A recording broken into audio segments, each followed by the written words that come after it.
Inna nahnu nuhyil mauta wa naktubu ma qaddamu wa atharahum wa kulla syai'in ahsaynahu fi imamin mubin. Hadirin sidang jemaah salat fardu zuhur Masjid Nurul Iman PT Perkebunan Nusantara Himayah. Insyaallah kita semua orang-orang yang dimuliakan oleh Allah Subhanahu wa taala. Ayat yang kita baca di awal tadi seringlah kita dengar, seringlah kita baca, terdapat dalam surah Yasin. Surah berapanya nanti kita tengok. Malam ini malam Jumat kita baca surah Yasin. Inna nahnu, kami. Inna artinya sesungguhnya kami, nahnu artinya kami juga. Kok double? Ini menunjukkan kuasanya Allah SWT. Kok pakai kami? Allah itu ahad, kuasanya maha satu. Maknanya menunjukkan bahwa Allah itu maha kuasa. Inna nahnu nuhyil mauta, kami menghidupkan orang yang sudah mati. Dalam akidah kita bahwa setelah kita hidup sekarang ini nanti kita akan dimatikan, lalu kita dihidupkan lagi. Ini oleh ilmu pengetahuan sekarang tidak diterima, karena menurut akal logika kita kalau sudah mati sudah urusan selesai. Padahal itulah kehidupan yang sebenarnya. Awal kita mempertanggungjawabkan apa yang sudah kita buat. Di ujung surat Yasin ini ada satu ayat lagi. Wa daraba lana masalan wa nasiya khalqah.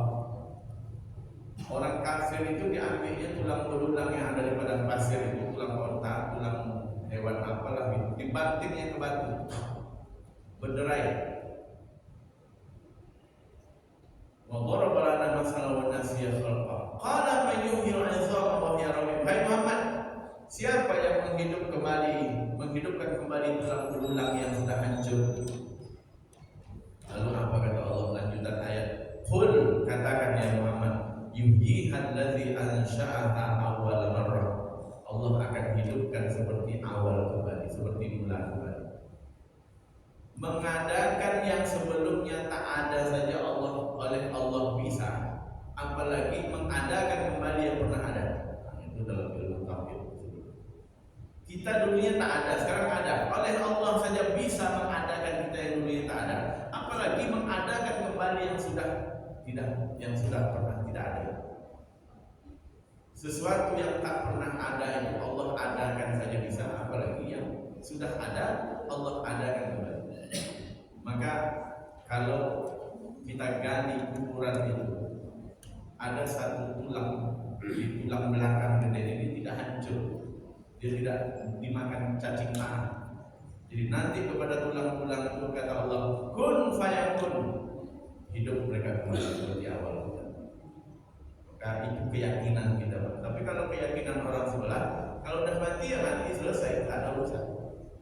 Padahal ayat mengatakan inna nahnu nuhyil mauta, kami menghidupkan orang yang sudah mati. Wa naktubu ma qaddamu wa atharahum, kami catat apa yang sudah mereka berbuat dahulu, wa atharahum, dan bekasnya itu tetap ada. Wa kulla syai'in ahsaynahu fi imamin mubin, semuanya itu kami kumpulkan dalam kitab yang nyata. Apa maksud Ustaz menyampaikan ayat dan kajian ini? Ada 7 macam amal, perbuatan, aksi, tindakan kita. Kalau kita buat yang 7 itu, kita akan tetap mendapatkan dampak, mendapatkan akibat dari perbuatan kita yang 7 itu. Tentu perbuatannya perbuatan baik. Tentu perbuatan buruk dapat juga dosa dapat. Tapi yang 7 ini biasanya dikaji adalah hal-hal yang baik. Kalau kita lakukan yang 7 itu, insya Allah akan tetap mengalir. Kita mendapatkan dividen, kita tetap mendapatkan kebaikan dari apa yang sudah kita lakukan. Ustaz, biasanya 3 Ustaz. Ini ada 7. Berlawanankah yang 3 itu dengan yang 7? Apa yang 3 itu? Shadaqatun jariyah, au ilmun yanfa'u bih, wa waladun shalihun yad'ulah. Ilmu yang bermanfaat, sedekah jariyah, anak yang saleh mendoakan. Tidak berlawanan antara hadis ini dengan hadis yang 3 itu. maknanya selama ini kita tahu dia cuma 3, sekarang bertambah pengetahuan kita dia menjadi 7. Selama ini kita hanya tahu dia hanya 3, sekarang ada 7, berarti kita bertambah ilmu, baru tahu bahwa ada hadis yang menyebutkan 7 amalan yang tetap mengalir pahalanya walaupun kita sudah meninggal dunia. Inna nahnu nuhyil mauta wa naktubu ma qaddamu wa atharahum wa kulla syai'in ahsaynahu fi imamin mubin. Maka dalam pembukaan tafsir surah Yasin itu dikatakan oleh Imam Ibnu Katsir, siapa yang membaca surah Yasin fi kulli layalin, setiap malam, asbaha maghfurullah, sampai paginya dia diampuni dosanya. Kenapa? Karena dia melakukan perbuatan baik. Dia baca surat Yasin, oh ini arti surat Yasin itu, maka dia akan menjaga amalnya, menjaga perbuatannya menjadi lebih baik. Apa yang 7 itu Ustaz? Kalau 3 sudah kita bahas. Pertama, sedekah jariah. Yang kedua, ilmu yang bermanfaat. Yang 3, anak yang soleh. Apa tambahannya? Tambahannya yang pertama adalah bahwa 7 amalan itu kita sudah tahu 3. Yang keempat apa? Yang keempat, bana masjidan bana, membangun masjid. Bangun masjid sekarang kurang dari 1 miliar Ustaz. Mana ada duit kami 1 miliar? Tak bisa kita membangun 1 miliar. Kita bangun dia dengan sumbangan kita berapa lah mampu kita? 1 juta mampu, 100 ribu mampu, 500 ribu. Kita termasuk orang yang sudah membangun masjid.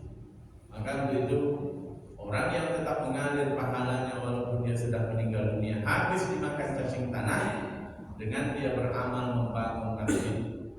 Membangun masjid pribadi, ampun dananya sekarang oke, tak mampu kita membangun masjid. Ada sumbangan kita 1 kilo paku, 1 sak semen, tak ada pun kita bergotong royong untuk membersihkan dan membangun masjid itu pahalanya akan tetap mengalir walaupun kita sudah dimakan cacing tanah.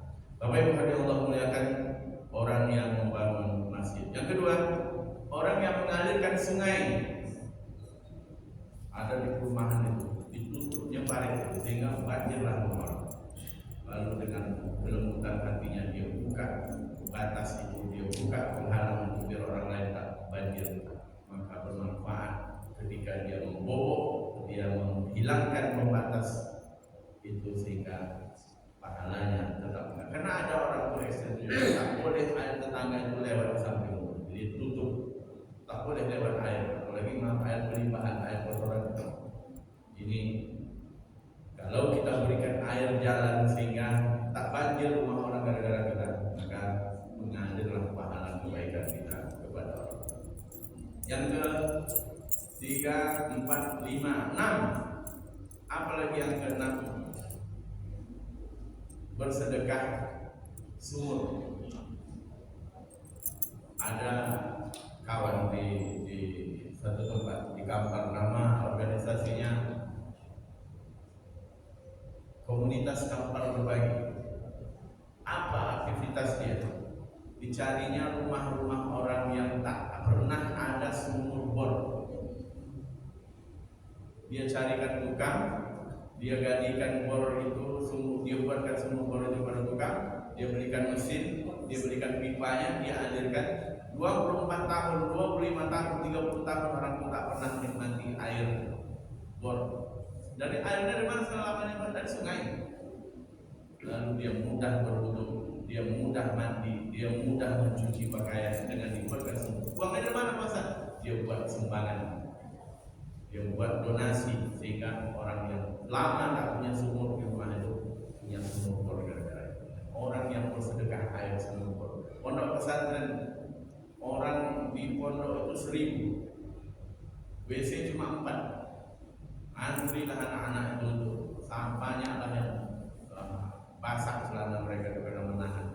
Datang kita ke pondok itu, kita sumbangkan sumur selama digunakan oleh anak pondok itu mengalir pahalanya pada kita walaupun kita sekarang. Di panti asuhan dimanapun air susah kita galikan, kita buatkan sumur, maka mengalir pahala itu kepada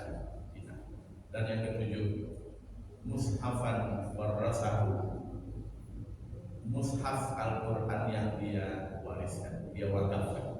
Dia beli Al-Quran, dia letak di masjid, dibaca oleh orang Al-Quran yang dia wakafkan itu, maka selama itu pahalanya tetap mengalir, huruf demi huruf tetap mengalir pahalanya kepada kita. Maka Bapak Ibu yang Allah muliakan, kita yakini bahwa amal kita itu wa naktubu ma qaddamu wa asarahu.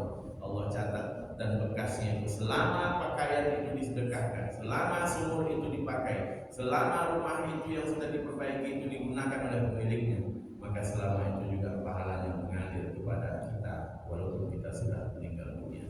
Orang setelah mengatakan kalau sudah mati urusan selesai, tapi kita punya keyakinan mati kita itulah awal pertanggungjawaban dan menerima kebaikan yang telah kita lakukan sewaktu kita hidup. Mudah-mudahan kita terus istiqomah untuk beramal soleh, istiqomah untuk berbuat baik, sehingga kebaikan itu kita terima setelah kita berada di alam barzakh. Subhanallah wa bihamdika asyhadu an la ilaha illa anta astaghfiruka wa atubu ilaik. Wassalamualaikum warahmatullahi wabarakatuh.